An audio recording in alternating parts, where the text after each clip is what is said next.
Welcome to This Explainer. Today, we're stripping away the cinematic choreography of the octagon and the dojo, and we're breaking down the cold, calculated biomechanics of street-lethal war systems.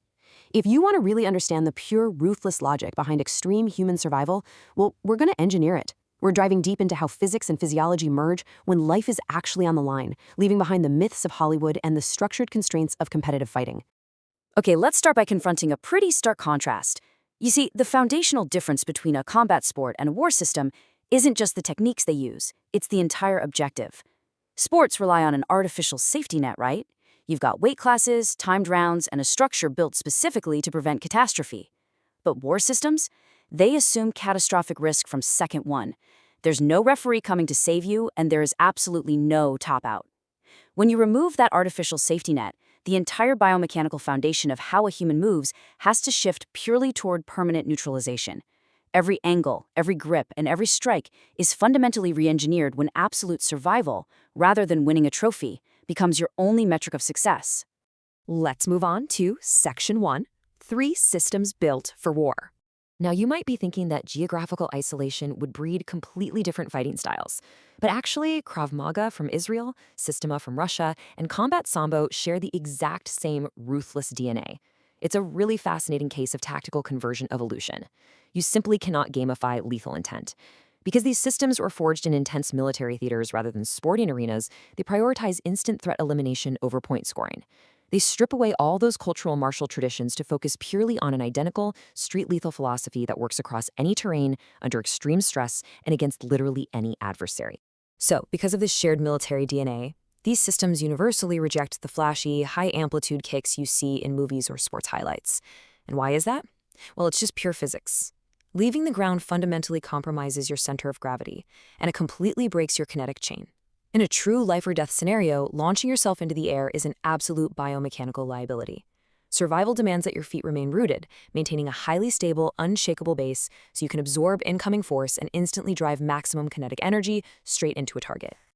Section 2. The Science of Dirty Moves.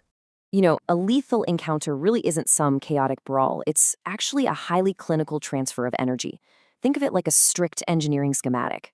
First, you hijack the opponent's kinetic momentum. You don't just block their force, you absorb, trap, and redirect it. Then, that energy is instantly channeled into a precise joint lock, compromising their skeletal structure, which immediately results in permanent neutralization. You aren't just matching strength with strength here.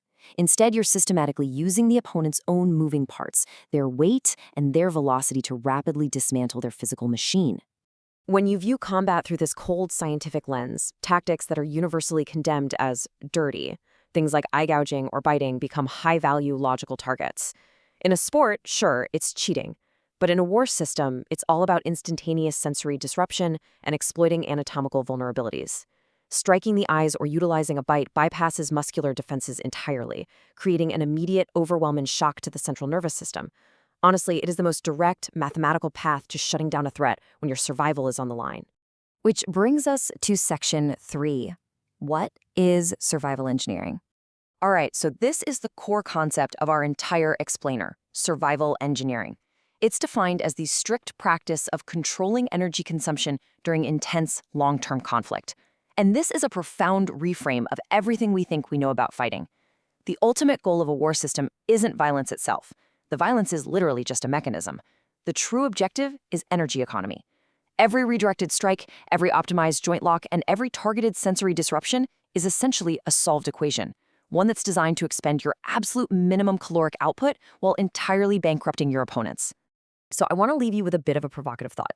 If true martial arts, if this intense, hyper-rational practice of survival engineering is entirely about controlling and perfectly conserving your kinetic and metabolic energy, then we have to ask a final question. Is the ultimate lethal move simply refusing to engage at all? If the absolute pinnacle of this dark science is perfect energy management, then walking away might just be the most biomechanically efficient decision you could ever make. Thanks so much for joining me for this explainer, and remember to keep questioning the hidden structures behind everything you learn.